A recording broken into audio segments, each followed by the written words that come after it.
بسم الله الرحمن الرحيم الحمد لله رب العالمين والصلاة والسلام على أشرف الأنبياء والمرسلين وعلى آله وأصحابه أجمعين ومن تبعهم بإحسان إلى يوم الدين أما بعد.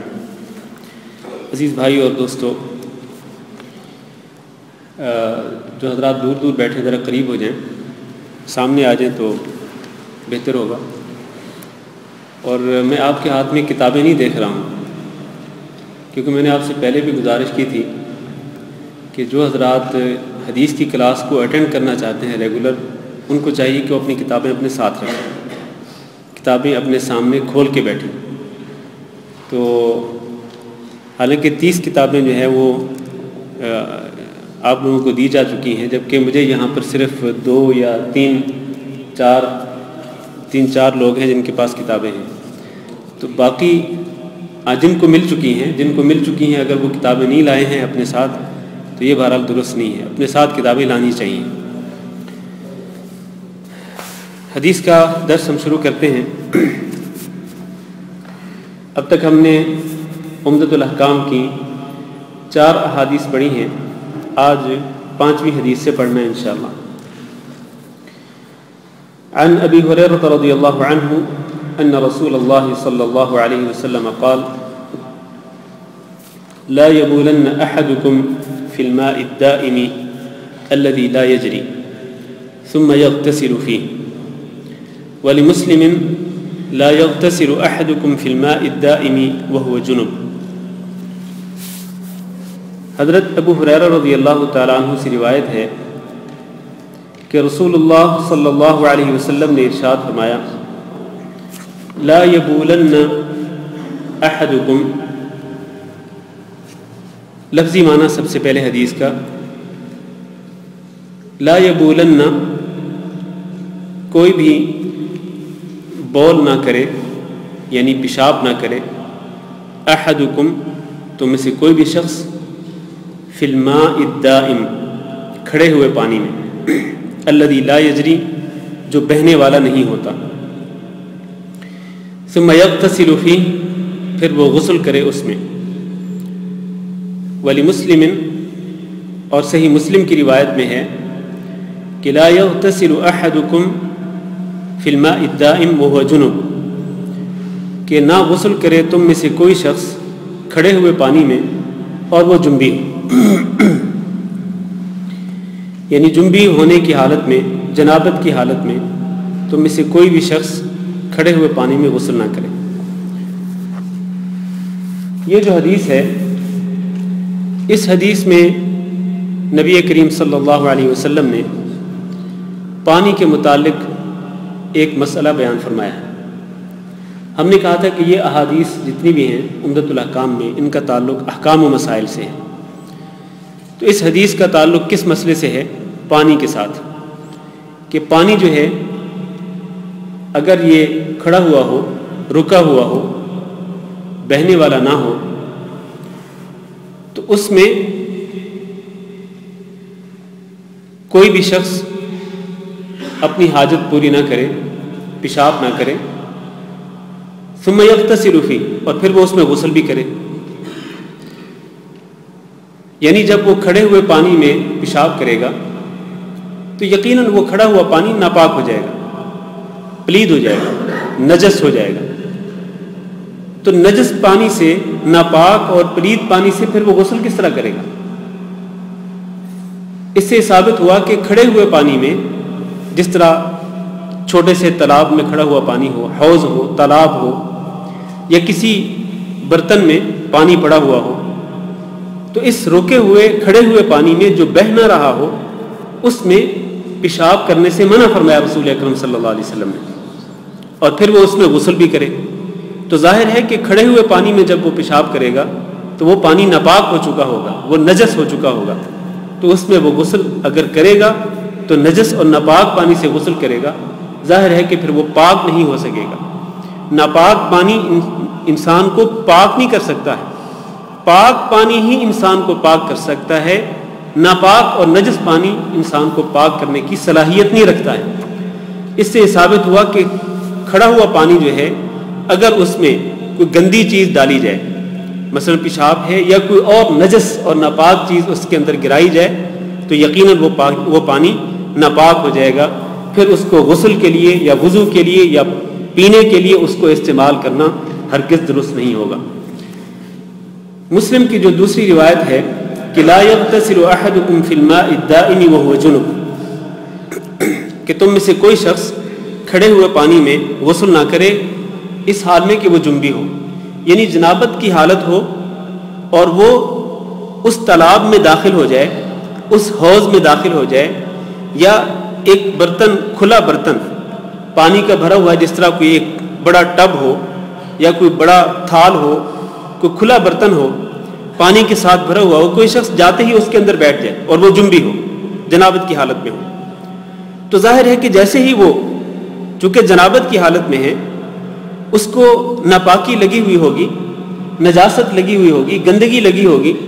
اگر وہ کھڑے ہوئے پانی میں جا کے بیٹھے گا اور اسی میں وہ پانی اپنے اوپر انڈیلنا شروع کر دے گا تو ظاہر ہے کہ وہ پانی تو ناپاک ہو چکا ہوگا، اس کے بیٹھنے کے ساتھ ہی نجاست کے مکس ہونے کی وجہ سے، ناپاکی کے ملنے کی وجہ سے وہ پانی ناپاک ہو جائے گا. تو اب اس پانی کو، ناپاک پانی کو وہ غسل میں استعمال نہیں کر سکتا ہے. خلاصہ یہ ہے اس حدیث سے ہمیں جو مسئلہ معلوم ہوا، اس حدیث سے ہمیں جو مسئلہ معلوم ہوا وہ یہ ہے کہ کھڑے ہوئے پانی میں پیشاب کرنا ممنوع ہے. کیوں؟ اس لیے کہ کھڑا ہوا پانی جو ہے اس میں جب پیشاب گرے گا یا کوئی بھی ناپاک چیز اس میں جائے گی تو وہ پانی ناپاک ہو جائے گا اور پھر وہ طہارت کے لیے قابل استعمال نہیں رہے گا، نہ وضو کے لیے، نہ غسل کے لیے اور نہ ہی پینے کے لیے. اسی حدیث سے ایک اور مسئلہ بھی معلوم ہوتا ہے، وہ یہ ہے کہ اگر پانی چل رہا ہو، پانی جاری ہو، ندی نالے کا پانی ہے، دریا کا پانی ہے، سمندر کا پانی ہے، چل رہا ہے، اگر کوئی شخص اس میں پیشاب کرے اور پھر چلتے ہوئے پانی میں ہی وہ غسل کر لے تو کیا یہ جائز ہوگا؟ اس کا جواب یہ ہے کہ ہاں یہ جائز ہوگا. یہ ممنوع تب ہے کہ پانی رکا ہوا ہو، ایک جگہ پہ ٹھہرا ہوا ہو. اگر اس کے اندر وہ پیشاب کرے گا تو جس طرح میں نے پہلے کہا وہ ناپاک ہو جائے گا، پھر اس سے وضو اور غسل نہیں کیا جا سکے گا. لیکن اگر پانی چل رہا ہو تو چلتے ہوئے پانی میں، جاری پانی میں جب کوئی پیشاب کرے گا تو اس کی وہ نجاست، وہ پیشاب، ظاہر پانی چل رہا ہے تو وہ نجاست، وہ پیشاب پخانہ جو بھی ہے وہ آگے چلا جائے گا، پیچھے سے آنے والا جو پانی ہے وہ پاک ہے تو اس کو آپ استعمال کر سکتے ہیں. تو جو پانی، اور اس کے بارے میں ایک اور حدیث بھی ہے کہ مثلا سمندر کا پانی ہے، دریا کا پانی ہے، نہروں کا چلتا ہوا پانی ہے، وہ پاک ہے، اس سے آپ طہارت حاصل کر سکتے ہیں، اس سے آپ وضو بھی کر سکتے ہیں، غسل بھی کر سکتے ہیں، حتیٰ کہ اس کو آپ اگر صاف پانی ہو تو اس کو پی بھی سکتے ہیں. تو چلتے ہوئے پانی میں اگر کوئی شخص اس طرح کرے، پیشاب کرے اور پھر وہ چلتے ہوئے پانی میں پھر وہ غسل بھی کر لے یا اسی سے وضو بھی کر لے تو اس میں کوئی حرج نہیں. حرج تب ہے جب پانی رکا ہوا ہوگا تو پھر اس طرح کرنا جائز نہیں ہے. آگے چلتے ہیں. حدیث نمبر 6 عن ابی ہریرہ رضی اللہ عنہ ان رسول اللہ صلی اللہ علیہ وسلم قال اذا شرب الكلب في اناء احدكم فليغسله 7 ولمسلم اولاهن بالتراب. ابو ہریرہ رضی اللہ تعالیٰ عنہ سے روایت ہے کہ رسول اللہ صلی اللہ علیہ وسلم نے ارشاد فرمایا اذا شرب الكلب، کہ جب پانی پی لے کتا، فی اناء احدکم، تم میں سے کسی ایک کے برتن میں، فلیغسلہ 7، تو وہ اس کو دھو لے 7 مرتبہ. اذا شرب الکلب، جب پانی پی لے کتا، یا یہاں شریبہ سے مراد پینا ہے، اس میں پانی بھی آتا ہے اور اس میں دیگر مشروبات بھی آتے ہیں. جب پی لے کتا تم میں سے کسی ایک کے برتن میں، وہ مشروب کوئی بھی ہو، پانی ہو، شربت ہو، کوئی اور مشروب ہو، اس کو اگر کتا پی لے، فلیغسلہ 7، تو وہ جس کا برتن ہو وہ کیا کرے، اس برتن کو وہ 7 مرتبہ دھوئے. ولی مسلم، اور مسلم شریف کی ایک روایت میں ہے کہ اولاہن بالتراب، کہ ان 7 میں سے پہلی مرتبہ وہ مٹی کے ساتھ دھوئے. ان 7 میں سے پہلی مرتبہ وہ اس برتن کو مٹی لگائے اور اس کے بعد اس کو دھو لے، 7 مرتبہ اس کو مسلسل دھوئے. اس حدیث سے جو ہمیں جو مسئلہ معلوم ہوتا ہے، 2-3 مسائل ہیں. سب سے پہلے جو ہمیں مسئلہ معلوم ہوتا ہے وہ یہ ہے کہ کتا ناپاک ہے، کتا نجس ہے، نجس العین ہے۔ نجس العین ہونے کا مطلب یہ ہے کہ اگر کوئی شخص کتا اٹھائے یا کتے کو ہاتھ لگائے تو اس کے ہاتھ ناپاک ہو جائیں گے، یا کتے کو اٹھا کر وہ اپنی گود میں بٹھاتا ہے تو اس کے کپڑے بھی ناپاک ہو جائیں گے، کیونکہ کتا خود نجس العین ہے، ناپاک ہے۔ ہاتھ لگانے سے یا کپڑوں پر بٹھانے سے یقیناً ہاتھ بھی اور کپڑے بھی ناپاک ہو جائیں گے۔ اور اس سے تنبیہ ہے ان لوگوں کو کہ جو لوگ پالتو کتے رکھتے ہیں، ان لوگوں کے لیے بڑی سخت تنبیہ ہے۔ اور پالتو کتے رکھنا ویسے بھی حرام ہے، پالتو کتا رکھنا ویسے بھی حرام ہے، الا یہ کہ گھر کی حفاظت کے لیے اگر کتا رکھنا ہو کہ اس کے بغیر آپ کے گھر کی حفاظت نہ ہو سکتا ہو، سیکیورٹی کے لیے بہت ضروری ہو، جس طرح ہمارے ملکوں میں ہوتا ہے۔ یہاں تو الحمدللہ ایسی ضرورت نہیں ہے، سیکیورٹی بہت اچھی ہے یہاں پر، لیکن جہاں پر چوری ہوتی ہو، ڈاکہ زنی ہوتی ہو، جہاں پر آپ سیکیور نہ ہوں تو پھر، یا آپ کا گھر سیکیور نہ ہو تو پھر آپ وہاں پر اپنی سیکیورٹی، اپنے گھر کی سیکیورٹی کے لیے آپ کتا رکھ سکتے ہیں۔ یا اسی طرح اگر کسی کے پاس مویشی ہوں، جانور ہوں، بکریوں کے ریوڑ ہوں، اگر وہ ان کی حفاظت کے لیے کتا رکھنا چاہتا ہو تو وہ بھی جائز ہے۔ لیکن صرف شوق پورا کرنے کے لیے، اور یہ بڑے دکھ کی بات ہے کہ آج مسلمانوں نے اپنے گھروں کے اندر کتے پال رکھے ہیں، باقاعدہ ان کو خوراک دیتے ہیں اور ان کو جناب بڑے پیار سے، بڑے محبت سے ان کو اٹھاتے ہیں، اور پتہ نہیں اللہ معاف کرے کئی تو ان کا کتوں کا بوسہ بھی لے رہے ہوتے ہیں۔ تو یہ کتا نجس ہے، نجس ناپاک ہے، اور مسلمان کو چاہیے کہ وہ تمام اس قسم کی نجس چیزوں سے، ناپاک چیزوں سے اپنے آپ کو بچائے، اپنے جسم کو بھی ناپاک چیزوں سے محفوظ رکھے اور اپنے لباس کو بھی وہ ناپاک چیزوں سے محفوظ رکھے۔ اللہ تعالیٰ نے قرآن مجید کے اندر ان لوگوں کی بڑی تعریف کی ہے کہ جو اپنی طہارت کا اور اپنی پاکیزگی کا خیال رکھتے ہیں۔ اللہ تعالیٰ نے فرمایا فیہ رجال یحبون ان یتطہروا واللہ یحب المطہرین۔ اللہ تعالیٰ طہارت کا جو بہت خیال رکھتے ہیں، اللہ تعالیٰ ان سے محبت کرتا ہے۔ ان اللہ یحب التوابین ویحب المتطہرین، کہ اللہ تعالیٰ محبت کرتا ہے ان سے جو کہ توبہ کرتے ہیں بہت زیادہ، اور ان سے بھی اللہ تعالیٰ محبت کرتا ہے کہ جو اپنی طہارت کا خاص خیال رکھتے ہیں۔ طہارت میں ایک تو جسمانی طہارت ہے، دوسرا لباس کی طہارت ہے، اور تیسرا جو ہے وہ کہ اگر وہ جنابت کی حالت میں ہوتے ہیں تو فوراً غسل کر لیتے ہیں، زیادہ دیر تک وہ اس طرح اپنے آپ کو ناپاک نہیں رکھتے ہیں، وضو ٹوٹتا ہے تو وضو کر لیتے ہیں۔ المہم یہ ہے کہ مکمل طور پر اپنی طہارت کا جو خیال رکھتے ہیں تو اللہ تعالیٰ ان سے بڑی محبت کرتا ہے۔ تو یہ مومن کی شایان شان یہ ہے کہ وہ ہمیشہ اپنے آپ کو پاک رکھے۔ لیکن آج مومنوں نے اہل مغرب کی تقلید کرتے ہوئے اپنے گھروں میں پالتو کتے رکھ لیے ہیں، اور پھر وہ ان کو اٹھاتے بھی ہیں، ان کو بڑے پیار سے کھلاتے بھی ہیں اور ان کو اپنی گود میں بٹھاتے ہیں۔ بہرحال یہ رویہ کسی مسلمان کے شایان شان نہیں ہے۔ تو کتا جو ہے نجس ہے، نجس العین ہے۔ سب سے پہلا یہ مسئلہ معلوم ہوا۔ دوسرا یہ مسئلہ معلوم ہوتا ہے کہ اگر کتا کسی کے گھر میں داخل ہو جائے اور اس کے گھر میں کوئی برتن ہو جس میں کوئی مشروب ہو، پانی ہو، دودھ ہو یا کوئی اور مشروب ہو، کتا آئے اور وہ کتا جو ہے وہ اس برتن میں منہ ڈال دے، تو رسول اکرم صلی اللہ علیہ وسلم نے ارشاد فرمایا کہ اس برتن کو 7 مرتبہ دھونا ضروری ہے۔ اس سے معلوم یہ ہوا کہ برتن میں جو بھی مشروب ہے وہ مشروب ناپاک ہو جائے گا۔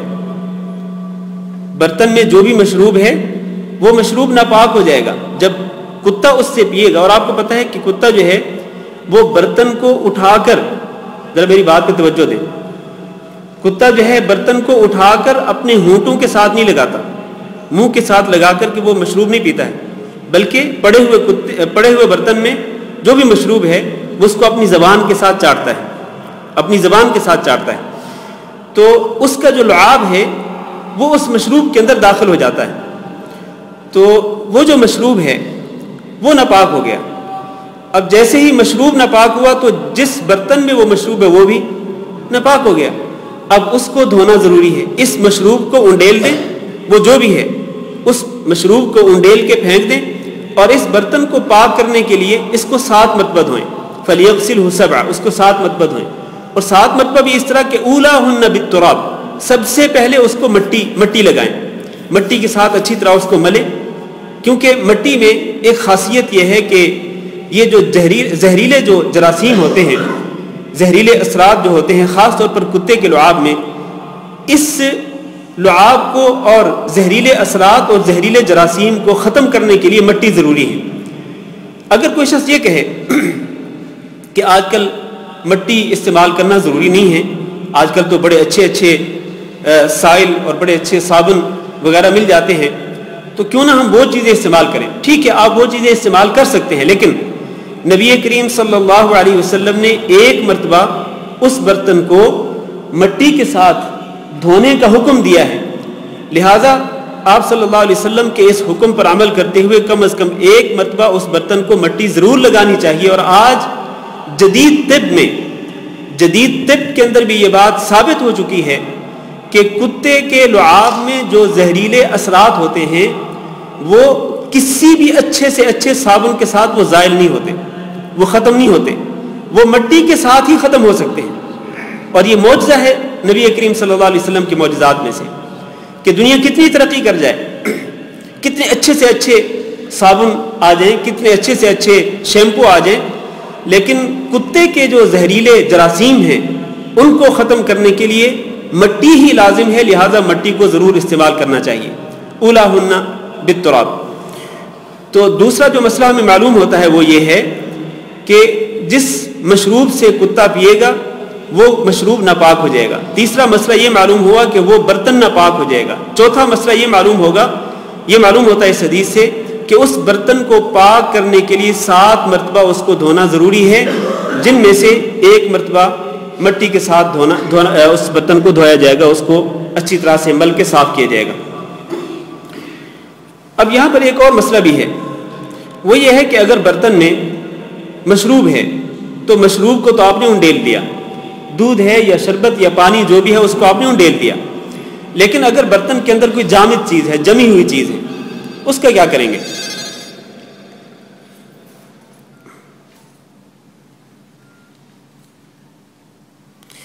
برتن میں اگر کوئی جامد چیز ہو اور کتا اسی برتن کے اندر پانی منہ ڈال دے تو پھر اس جمی ہوئی چیز کا کیا کریں گے؟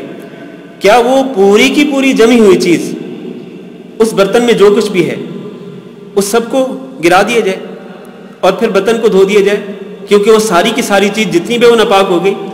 اس کا جواب یہ ہے کہ نہیں.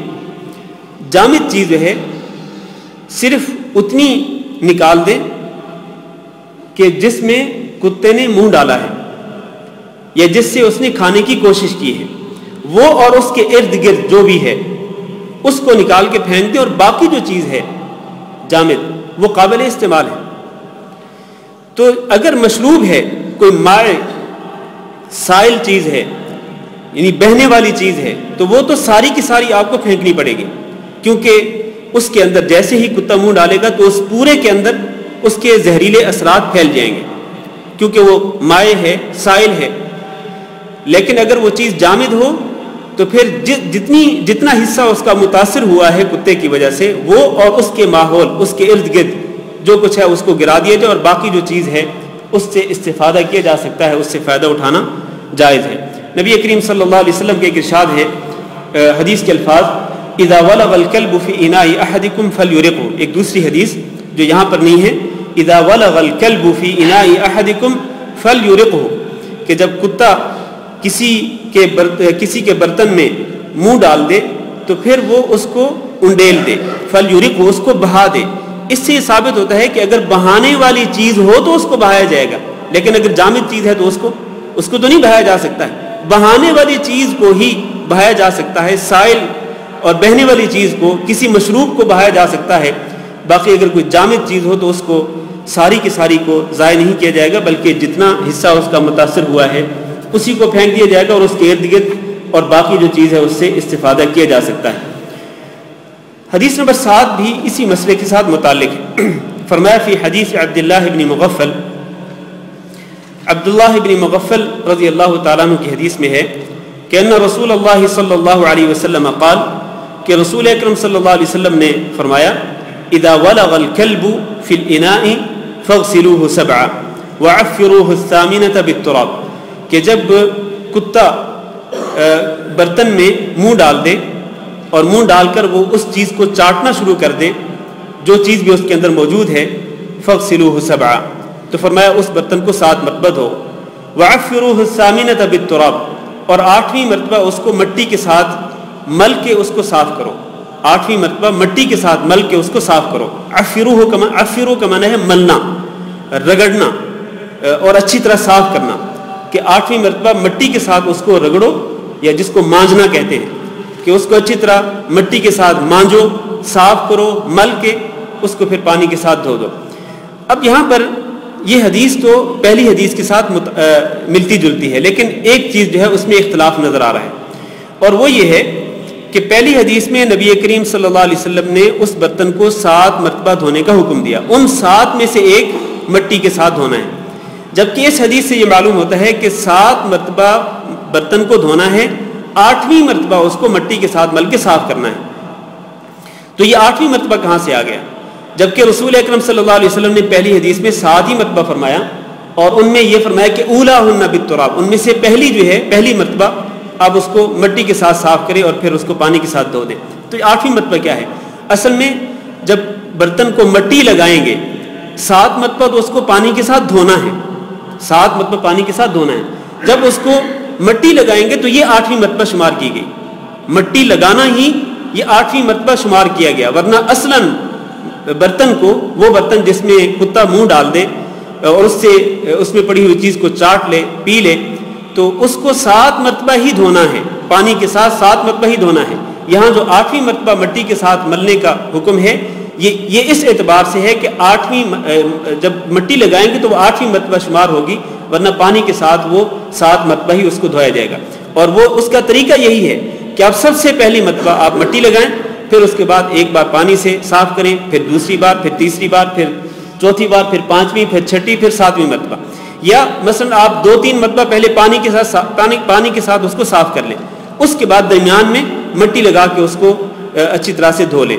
خلاصہ یہ ہے کہ جس برتن میں کتا منہ ڈال دے اس میں اگر مشروب ہو تو وہ مشروب ناپاک ہو جائے گا اور وہ برتن بھی ناپاک ہو جائے گا، وہ مشروب انڈیل کر پھینکنا پڑے گا، اور اگر کوئی چیز جامد ہو تو اس کو ساری کی ساری کو ضائع نہیں کرنا، بلکہ جتنا حصہ اس کتے کی وجہ سے متاثر ہوا اس کو پھینک دیں، اور اس کے ارد گرد کو اور باقی جو جامد چیز ہے اس کو نکال کے رکھ دیں، اور پھر اس برتن کو آپ اچھی طرح پانی کے ساتھ دھوئیں 7 مرتبہ، اور ان میں سے ایک مرتبہ جو ہے وہ مٹی کے ساتھ دھونا ہوگا۔ اب حدیث نمبر 8،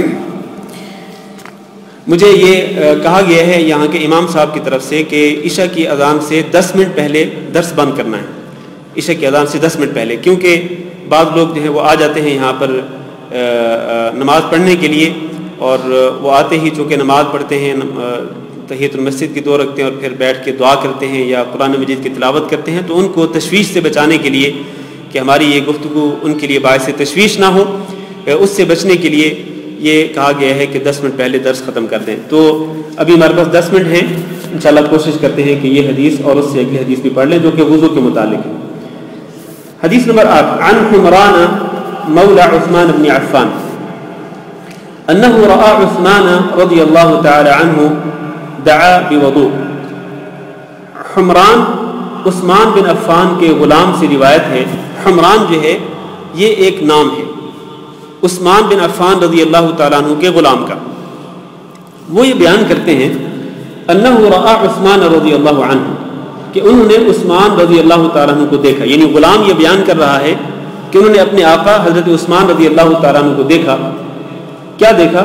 دعا بوضوء، کہ انہوں نے طلب کیا کس چیز کو؟ بوضوء، وضو کو۔ آپ یہاں ذرا غور کریں کہ وضو میں واو کے اوپر زبر لگی ہوئی ہے، جن کے پاس کتابیں ہیں وہ غور کریں کہ وضو میں واو کے اوپر زبر ہے، تو یہ لفظ وضو جو ہے اگر یہ واو کی زبر کے ساتھ ہو تو اس سے مقصود وضو کرنے والا پانی ہے، جس کے ساتھ آپ نے وضو کرنا ہے اس کو وضو کہتے ہیں، واو کے اوپر زبر، وضو۔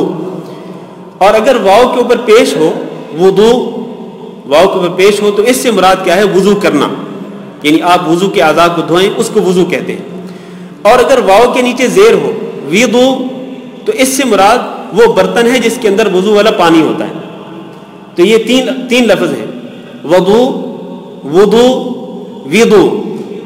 وضو اگر زبر کے ساتھ ہو، واو کی زبر کے ساتھ، تو وضو کرنے والا پانی جس کے ساتھ آپ نے وضو کرنا ہے، جس کو آپ نے وضو میں استعمال کرنا ہے. وضو پیش کے ساتھ وہ خود وضو ہے جس میں آپ نے اپنے وضو کے اعضاء کو دھونا ہے. اور وضو زیر کے ساتھ ہو تو اس سے مراد وہ برتن ہے جس کے اندر وضو والا پانی رکھا ہوا ہو. تو حمران کہتے ہیں عثمان بن عفان کے غلام کہ انہوں نے عثمان رضی اللہ تعالیٰ عنہ کو دیکھا، دعا بوضو، کہ انہوں نے طلب کیا وضو والا پانی. وضو والا پانی طلب کر کے انہوں نے کیا کیا؟ اب دیکھیں عثمان بن عفان رضی اللہ تعالیٰ عنہ وضو کر کے دکھلا رہے ہیں. وضو والا پانی طلب کرتے ہیں اور پھر وضو کر کے دکھلاتے ہیں. دیکھیں کہ وہ کس طرح وضو کرتے ہیں.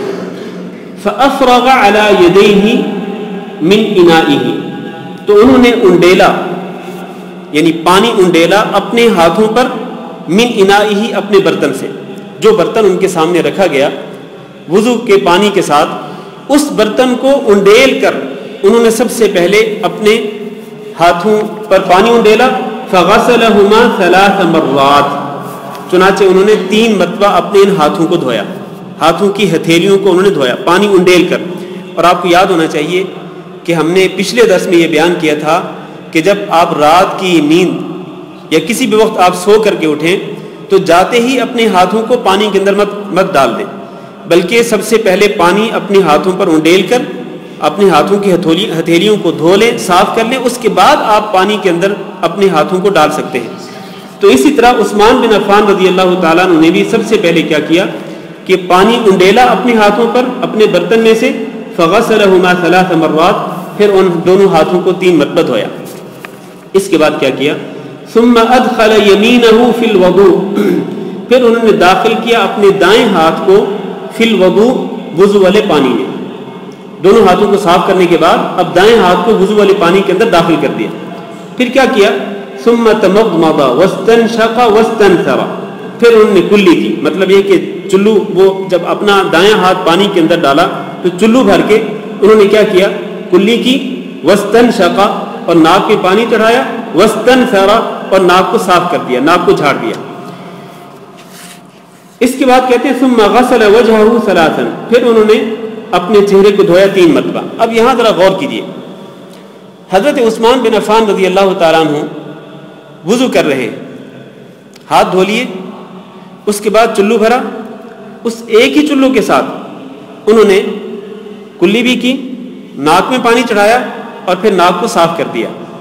اس سے ثابت ہی ہوتا ہے کہ جب آپ چلو بھرتے ہیں تو اسی ایک ہی چلو کو استعمال کریں آپ دونوں چیزوں کے لیے، کلی کرنے کے لیے بھی اور ناک میں پانی چڑھانے کے لیے بھی. آدھا پانی منہ میں ڈال لیں، اس کو منہ کے اندر گھمائیں، اور آدھے پانی کو ناک میں چڑھا دیں اور پھر وہ ناک جھاڑ کے صاف کر دیں. یہ طریقہ ہے حضرت عثمان بن عفان رضی اللہ تعالیٰ عنہ کے وضو کا. اور پھر آگے آپ دیکھیں گے کہ حضرت عثمان یہ بیان کرتے ہیں کہ میں نے اسی طرح نبی کریم صلی اللہ علیہ وسلم کو وضو کرتے ہوئے دیکھا. اچھا، ثم غسل وجهه 3، پھر آپ نے اپنے چہرے کو دھویا 3 مرتبہ. وَيَدَيْهِ، اور اپنے بازوؤں کو دھویا، إِلَى الْمِرْفَقَيْنِ، اپنی کوہنیوں سمیت. مرفق اس کو کہتے ہیں، یہ مرفق ہے. اپنے دونوں کوہنیوں سمیت اپنے دونوں بازوؤں کو دھویا 3 مرتبہ. ثم مسح برأسه، پھر انہوں نے اپنے سر کا مسح کیا. اب یہاں پر اس لفظ پہ ذرا غور کیجئے کہ انہوں نے اپنے سر کا مسح کیا. رأسه، رأس کس کو کہتے ہیں؟ اس رأس کے چوتھے حصے کو رأس کہتے ہیں، یا آدھے حصے کو رأس کہتے ہیں، یا 2/3 حصے کو رأس کہتے ہیں، یا پورے سر کو رأس کہتے ہیں؟ آپ کیا کہتے ہیں؟ رأس کا لفظ جو ہے یہ پورے سر پر بولا جاتا ہے، پورا رأس، پورا سر اس کے اندر شامل ہے. تو انہوں نے اپنے سر کا مسح کیا، یعنی پورے سر کا. ثم غسل كلتا رجليه 3، پھر انہوں نے اپنے دونوں پاؤں کو دھویا 3 مرتبہ. ثم قال، اپنے دونوں پاؤں کو 3 مرتبہ دھونے کے بعد کہا، رأيت النبي صلی اللہ علیہ وسلم، میں نے دیکھا نبی صلی اللہ علیہ وسلم کو کہ توضأ، انہوں نے بھی وضو کیا، نحو وضوئی ھذا، بالکل میرے اس وضو کی طرح، یعنی جس طرح میں نے آپ کو وضو کر کے دکھلایا ابھی، بالکل اسی طرح میں نے نبی کریم صلی اللہ علیہ وسلم کو دیکھا کہ آپ نے بھی اسی طرح سے وضو کیا۔ پھر فرمایا آپ نے اسی طرح وضو کرنے کے بعد فرمایا من توضأ نحو وضوئی ھذا، جو شخص وضو کرے میرے اس وضو کی طرح، ثم صلی رکعتین، پھر وہ 2 رکعتیں ادا کرے، کس طرح؟ لا يحدث فیہما نفسہ، کہ ان 2 رکعتوں میں وہ اپنے آپ سے کوئی بات نہ کرے۔ اپنے آپ سے بات کیا ہوتی ہے؟ اپنے دل ہی دل میں انسان پروگرام بناتا رہے کہ اب میں 2 رکعتیں پڑھنے کے بعد میں جاؤں گا جمعہ میں اور وہاں سے میں نے فلاں چیزیں خریدنی ہیں، یا میں جاؤں گا اپنی گاڑی ٹھیک کروانے کے لیے، یا میں جاؤں گا اپنے فلاں دوست کو ملنے کے لیے، یا میں فلاں کام کے لیے جاؤں گا۔ یہ اپنے آپ سے باتیں ہوتی ہیں۔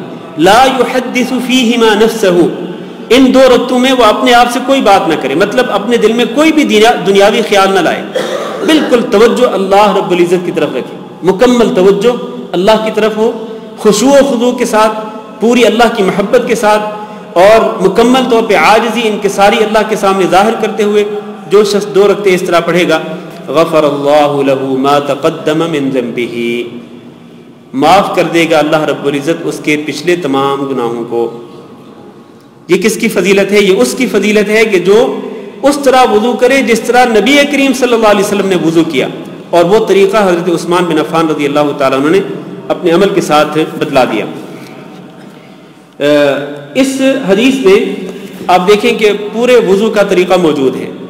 پہلے دونوں ہاتھوں کو دھونا، پھر کلی کرنا، ناک میں پانی ڈالنا اور ناک کو جھاڑنا، پھر اپنے چہرے کو دھونا، اس کے بعد اپنے دونوں بازوؤں کو کہنیوں سمیت دھونا، اور اس کے بعد اپنے سر کا مسح کرنا، اور پھر اپنے دونوں پاؤں کو مکمل طور پر دھونا۔ لہٰذا اس طرح وضو کرنا چاہیے۔ اب اگلی حدیث بھی پڑھ لیں، وہ بھی اسی وضو کے متعلق ہے۔ عن عمرو بن یحییٰ المازنی، عمرو بن یحییٰ المازنی سے روایت ہے، عن ابیہ، وہ اپنے باپ سے روایت کرتے ہیں، قال، انہوں نے کہا، شہدت عمرو بن ابی الحسن، میں عمرو بن ابی الحسن کے پاس حاضر ہوا، سأل عبداللہ بن زید، جنہوں نے عبداللہ بن زید رضی اللہ تعالیٰ عنہ سے سوال کیا تھا، عن وضوء رسول اللہ صلی اللہ علیہ وسلم، کہ رسول اکرم صلی اللہ علیہ وسلم نے وضو کس طرح سے کیا۔ فدعا بطور من ماء، تو عبداللہ بن زید رضی اللہ تعالیٰ عنہ سے جب آپ صلی اللہ علیہ وسلم کے وضو کے متعلق پوچھا گیا تو انہوں نے کیا کیا، فدعا بطور من ماء، تو انہوں نے منگوایا پانی کا ایک کھلا برتن، جس کو ٹب کہتے ہیں، کہہ لیں آپ، یا طور اس برتن کو کہتے ہیں جس کا منہ جو ہے وہ کھلا ہوتا ہے، گول منہ کھلا ہوتا ہے، تنگ نہیں ہوتا بلکہ کھلے منہ والا برتن جو ہے وہ انہوں نے منگوایا، جس کے اندر وضو والا پانی تھا۔ فتوضأ لهم، تو انہوں نے ان کے لیے وضو کر کے دکھلایا، وضوء رسول اللہ صلی اللہ علیہ وسلم، رسول اللہ صلی اللہ علیہ وسلم کے وضو کی طرح۔ یہ وضو کر کے کون دکھلا رہے ہیں؟ ان صحابی کا نام کیا ہے؟ عبداللہ بن زید رضی اللہ تعالیٰ عنہ، جبکہ پہلی حدیث میں جس صحابی نے وضو کر کے دکھلایا رسول اکرم صلی اللہ علیہ وسلم کے وضو کی طرح، وہ کون سے صحابی؟ حضرت عثمان بن عفان۔ اور اس حدیث میں حضرت عبداللہ بن زید رضی اللہ تعالیٰ عنہ رسول اللہ صلی اللہ علیہ وسلم کے وضو کی طرح وضو کر کے دکھلا رہے ہیں۔ کس طرح کرتے ہیں وضو؟ کہتے ہیں فَأَكْفَأَ عَلَى يَدَيْهِ مِنَ الطَّوْرِ، انہوں نے بھی انڈیلا اپنے ہاتھوں پر، من الطور، اس برتن میں سے پانی اپنے ہاتھوں پر انڈیلا، فغسل يديه ثلاثا، پھر انہوں نے اپنے دونوں ہاتھوں کو 3 مرتبہ دھویا۔ اب دیکھ لیں دونوں روایتیں متفق ہیں، دونوں روایتوں میں اتفاق پایا جاتا ہے۔ پہلی روایت میں بھی یہی ہے کہ پانی اپنے ہاتھوں پہ انڈیل کر سب سے پہلے اپنے دونوں ہاتھوں کو دھویا، اس کے بعد ثم ادخل يديه في الطور، پھر انہوں نے اپنے دونوں ہاتھوں کو اس برتن کے اندر ڈالا، فمضمض واستنشق واستنثر، انہوں نے کلی کی، ناک میں پانی چڑھایا، ناک کو جھاڑا، ثلاثا، 3 مرتبہ، بثلاث غرفات، 3 چلوؤں کے ساتھ۔ اب اس حدیث میں وضاحت ہوگی نا، پہلی حدیث میں وضاحت نہیں تھی کہ انہوں نے اپنے ناک، اپنی منہ میں جو پانی ڈالا اور ناک میں پانی چڑھایا، کیا وہ ایک ہی چلو کے ساتھ تھا یا الگ الگ چلو کے ساتھ؟ اس کی وضاحت نہیں تھی، اس پہلی حدیث میں صراحت نہیں تھی، لیکن اس حدیث کے اندر صراحت آ گئی کہ فمضمض واستنشق واستنثر ثلاثا بثلاث غرفات، 3 چلوؤں کے ساتھ 3 مرتبہ انہوں نے ناک، منہ میں پانی ڈال کے کلی کی اور ناک میں پانی ڈال کے اس کو ناک کو جھاڑ دیا۔ دیکھیں اب اس سے ہمیں یہ معلوم ہوا کہ کلی کرنا اور ناک میں پانی ڈالنا یہ ایک ہی چلو کے ساتھ ہونا چاہیے، گویا ٹوٹل 3 چلو ہوں گے، ناک منہ کے لیے کلی کرنے کے لیے اور ناک کے لیے ٹوٹل 3 چلو ہوں گے.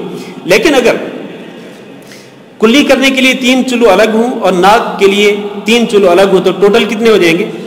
ٹوٹل 6 ہو جائیں گے. لیکن یہاں اس حدیث کے اندر 3 غرفات 3 چلوؤں کا ذکر ہے، تو 3 چلو استعمال کرنے چاہیے. لیکن یہاں یہ بات بھی عرض کر دوں کہ نبی کریم صلی اللہ علیہ وسلم سے اکثر و بیشتر جو عمل ثابت ہے وہ یہی ہے کہ 3 چلو ہی آپ صلی اللہ علیہ وسلم استعمال کرتے دونوں چیزوں کے لیے، کلی کرنے کے لیے اور ناک میں پانی ڈالنے کے لیے بھی. تاہم اگر الگ الگ چلو بھر کے استعمال کیا جائے پانی، کلی کے لیے الگ اور ناک کے لیے الگ، تو اس میں بھی کوئی حرج نہیں ہے. بعض اوقات رسول اکرم صلی اللہ علیہ وسلم سے یوں بھی ثابت ہے، الگ الگ پانی الگ الگ چلو لے کر کے کلی کرنا اور ناک میں پانی ڈالنا وہ بھی ثابت ہے نبی صلی اللہ علیہ وسلم سے. لہذا دونوں طرح درست ہے. بہرحال یہ ہے کہ ہمیں چاہیے کہ ہم نبی صلی اللہ علیہ وسلم کی جو ثابت اور صحیح جو سند کے ساتھ جو ثابت سنتیں ہیں ہمیں ان تمام سنتوں پر عمل کرنا چاہیے. لہذا وضو کرتے ہوئے کبھی آپ یوں کر لیں اور کبھی اس طرح کر لیں، اس طرح دونوں سنتوں پہ عمل ہو سکتا ہے. اب یہ عمل کرنے کے بعد ثم ادخل يده في الطور، انہوں نے پھر اپنا ہاتھ برتن میں ڈالا. فغسل وجهه 3، پھر انہوں نے اپنے چہرے کو 3 مرتبہ دھویا. ثم ادخل يده، پھر اپنے ہاتھ کو دوبارہ داخل کیا، کس میں؟ اسی برتن کے اندر. فغسلهما مرتين الى المرفقين، پھر انہوں نے اپنے دونوں بازوؤں کو کوہنیوں سمیت 2 مرتبہ دھویا.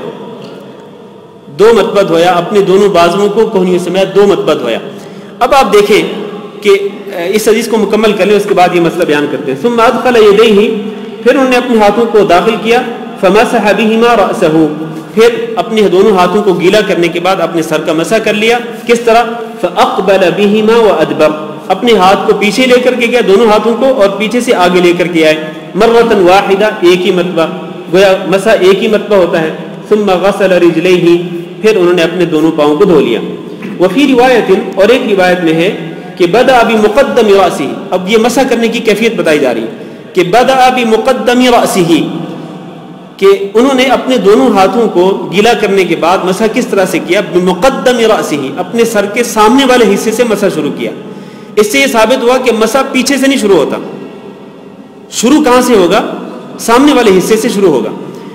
حتی ذهب بهما الى قفاه، سامنے والے حصے سے مسح شروع کر کے ان دونوں ہاتھوں کو لے کے گئے الى قفاه، اپنی گدی تک، اپنی گدی تک اپنے دونوں ہاتھوں کو لے کر کے گئے.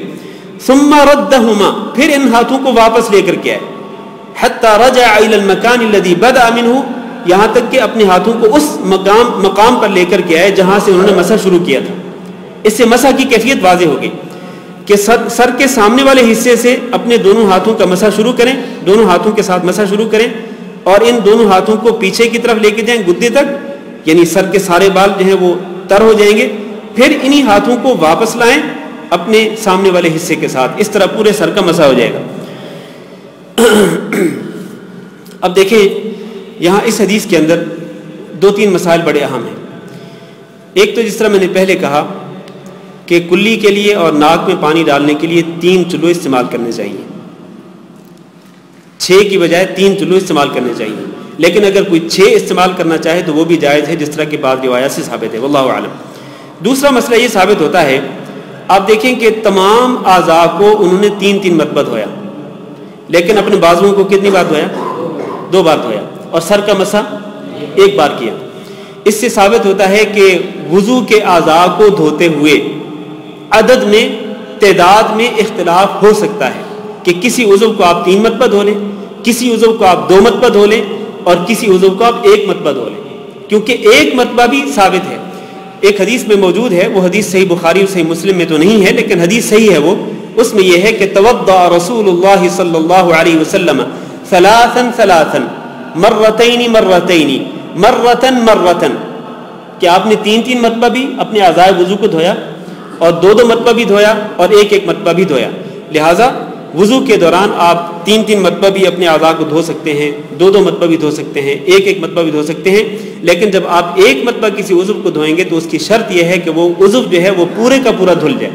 1 مرتبہ اگر اس طرح دھل جاتا ہے کہ پورے کا پورا عضو اس کو وہ تر ہو جاتا ہے، دھل جاتا ہے، تو پھر اس میں کوئی حرج نہیں.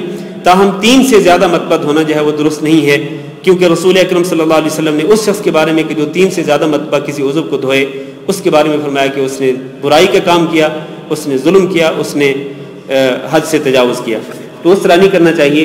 تو ان دونوں حدیثوں میں ہمیں وضو کی کیفیت جو ہے وہ معلوم ہو گئی ہے۔ میں اسی پر اکتفا کرتا ہوں چونکہ اذان کا ٹائم ہونے والا ہے۔ انشاءاللہ ہم نماز کے بعد درس تفسیر جو ہے وہ انشاءاللہ ہم اس کا اجرا کریں گے۔ درس تفسیر ہوگا انشاءاللہ عشاء کے بعد، تو ابھی ہم اسی پر اکتفا کرتے ہیں۔ اگر کسی بھائی کا کوئی سوال ہو تو کر سکتے ہیں۔ یہ حدیثیں جو ہم نے پڑھی ہیں، ان حدیثوں کے متعلق کوئی سوال ہو تو کر سکتے ہیں۔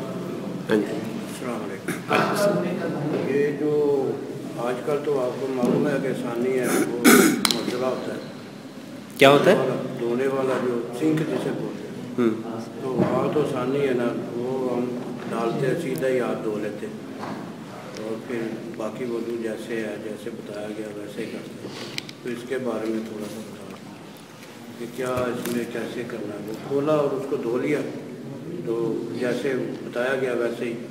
ہاں، وہ دیکھیں اس میں بھی انسان کو، چونکہ آج کل سہولتیں بہت زیادہ ہیں، پانی ماشاءاللہ وافر مقدار میں موجود ہوتا ہے اور جگہ بھی اچھی ہوتی ہے استعمال کرنے کے لیے وضو کے کرتے ہوئے، تو اس وقت بھی انسان کو پانی کے استعمال میں فضول خرچی سے بہرحال بچنا چاہیے۔ پانی کے استعمال میں فضول خرچی سے بچنا چاہیے کہ آپ پانی جو ہے وہ زیادہ مقدار میں کھول لیں اور پھر آپ مثلا آپ نے کلی کی، ناک میں پانی چڑھایا، جب تک آپ کلی کریں گے، ناک میں پانی چڑھائیں گے، ناک صاف کریں گے، ادھر سے پانی کھلا ہوا ہے تو وہ پانی ضائع ہو رہا ہے۔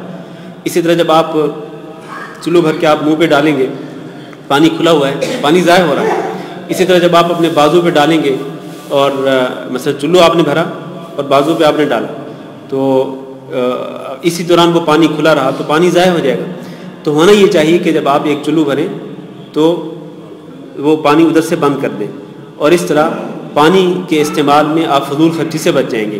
یا مثلا وہ عضو جس کو آپ آگے اس ٹوٹی کے سامنے کر کے آپ دھو سکتے ہیں، مثلا یہ بازو ہے یا پاؤں ہیں، ہاں جی، بازو جو ہے آپ اگر ٹوٹی کے سامنے کر لیتے ہیں اور 3 بار پانی بہا لیتے ہیں تو ٹھیک ہے، اس میں کوئی حرج نہیں۔ یہ ضروری نہیں کہ آپ چلو بھر کے ہی اپنے بازو پہ ڈالیں اور 3 مرتبہ دھوئیں، نہیں، اگر آپ نے پانی کے سامنے کر لیا اس کو اور اسی طرح بائیں بازو کو، اسی طرح دائیں پاؤں کو، پھر بائیں پاؤں کو، تو اس میں آپ فضول خرچی سے بچ سکتے ہیں کہ آپ کم وقت میں کم پانی استعمال کر کے آپ وضو مکمل کر لیں گے۔ لہٰذا خلاصہ یہ ہے کہ فضول خرچی سے بہرحال بچنا چاہیے۔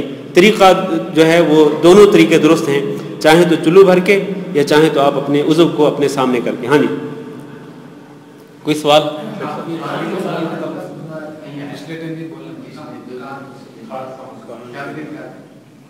دیکھیں چہرہ دھونا جو ہے، چہرہ جس کی حدود 4 آپ کو معلوم ہے کہ پیشانی کے بالوں سے لے کر کے ٹھوڑی تک اور ایک کان کی لو سے لے کر دوسرے کان کی لو تک، یہ حدود 4 ہیں۔ اس چہرے کو دھونا لازم ہے، اس چہرے کو دھونا لازم ہے۔ اب اگر چہرے پر ماشاءاللہ اللہ تعالیٰ نے داڑھی دی ہو تو داڑھی جو ہے وہ اگر گھنی نہ ہو، ہلکی سی داڑھی ہو، تو اس میں تو آپ پانی بھی داخل کر سکتے ہیں۔ آپ چلو بھریں اور ادھر سے بھی داخل کر لیں پانی، ادھر سے بھی، اور وہ جلد جو ہے وہ آپ کی تر ہو جائے گی، پانی اندر تک پہنچ جائے گا۔ لیکن اگر داڑھی جو ہے وہ بہت زیادہ ہو، بال بڑے ہوں اور گھنی داڑھی ہو، تو پھر آپ اپنی داڑھی کا خلال بھی کر سکتے ہیں۔ اس طرح خلال کر لیں تو خلال کرنے سے کیا ہوگا کہ اندر والے جو جلد ہے آپ کی، بالوں کے اندر جو جلد ہے وہ جلد آپ کی تر ہو جائے گی۔ تو اس طرح المہم یہ ہے کہ چہرے کے جو حدود 4 ہیں وہ پوری کی پوری دھلنی چاہیے۔ داڑھی جو ہے اگر گھنی ہو تو اس کا خلال بھی کیا جا سکتا ہے، اس میں کوئی حرج نہیں۔ جہاں تک کانوں کا تعلق ہے تو نبی کریم صلی اللہ علیہ وسلم کے ارشاد گرامی ہے کہ الاذنان من الرأس، الاذنان من الرأس، کہ 2 کان جو ہیں یہ سر کا حصہ ہیں۔ دونوں کان کس کا حصہ ہیں؟ سر کا حصہ ہیں۔ لہذا جب آپ سر کا مسح کریں گے تو اس کے ساتھ ہی اپنے دونوں کانوں کا بھی مسح کریں گے۔ کانوں کی اندرونی سائڈ بھی اس کا بھی مسح ہونا چاہیے، اور جو بیرونی حصہ ہے کان کا اس کا بھی مسح ہونا چاہیے، کیونکہ کان جو ہے وہ سر کا حصہ ہے، لہذا کانوں کا مسح ہونا چاہیے۔ باقی جہاں تک گردن کا تعلق ہے، یہ جو گردن ہے اس گردن کا کسی بھی حدیث میں ذکر نہیں ہے، گردن کے مسح کا کسی بھی حدیث میں ذکر نہیں ہے، لہذا گردن کا مسح نہیں کرنا چاہیے، صرف پورے سر کا اور دونوں کانوں کا مسح کرنا چاہیے۔ اب یہاں پر ختم کرتے ہیں کیونکہ اذان ہونے والی۔ جزاکم اللہ خیر۔